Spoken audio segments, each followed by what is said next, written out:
Electric auto rickshaw, electricity thief.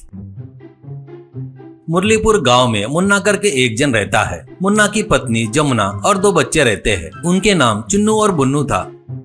वो लोग उस गांव में सरकारी स्कूल में पढ़ रहे थे। मुन्ना उस गांव में ऑटो चलाकर जी रहा था। मुन्ना बहुत ही कंजूस था, किसी के लिए भी कुछ भी नहीं करता था। पैसेंजर को एक रेट बताकर पैसेंजर उतरने के बाद ज्यादा पैसे मांगता था।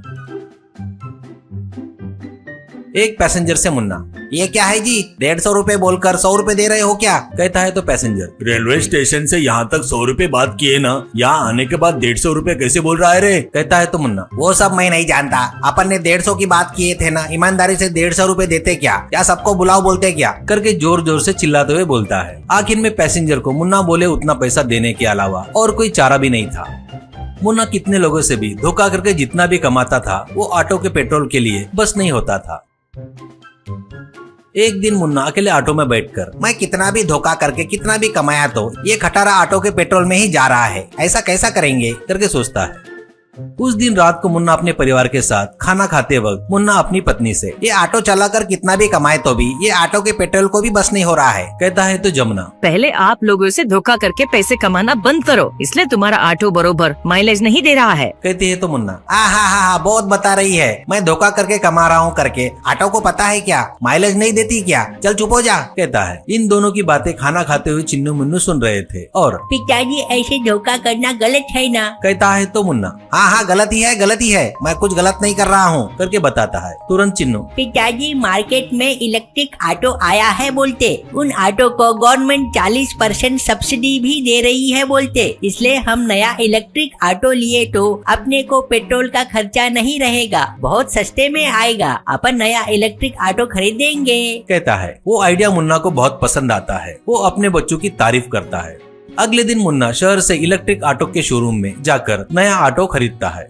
बाद में ऑटो खरीदकर आकर घर पर चार्जिंग लगाता है।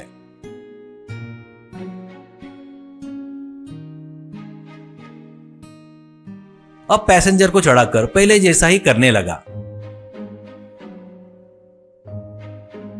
एक पैसेंजर से, ये इलेक्ट्रिक ऑटो है, इसके चार्जिंग के लिए कितना इलेक्ट्रिक बिल आता पता है क्या आपको? करके फिर से पैसेंजर से पैसे ज्यादा वसूल करना शुरू करता है। ऐसे 1 महीना गुजर जाता है। अब करंट का बिल देखे तो बहुत ज्यादा आता है। मुन्ना को अब क्या करना समझ में नहीं आता। वो अब ऑटो में बैठकर सोच रहा था, विचार कर रहा था। उसको एक आइडिया आता है। उस दिन रात को स्ट्रीट लाइट के खंबे के पास जाकर कोई देखने ना पाए वैसा वो खंबे पर चढ़कर वायर लटकाता है। उसके बाद नीचे आकर अपने ऑटो को प्लग को कनेक्ट करता है। ऑटो चार्जिंग हो जाता है। बाद में वो निकालकर कुछ भी नहीं किया वैसे चला जाता है। अब ऐसे हर दिन कर रहा था मुन्ना।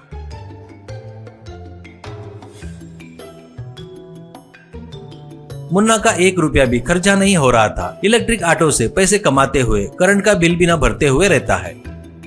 एक दिन हर दिन के जैसे मुन्ना इलेक्ट्रिक खंबे पर चढ़कर कनेक्शन देकर चार्जिंग पर लगाता है।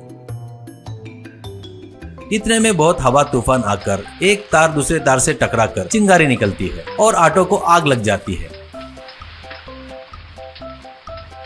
वो देखकर मुन्ना ऑटो को जलते हुए देखते हुए जोर जोर से रोते हुए वहीं के वहीं बेहोश हो जाता है।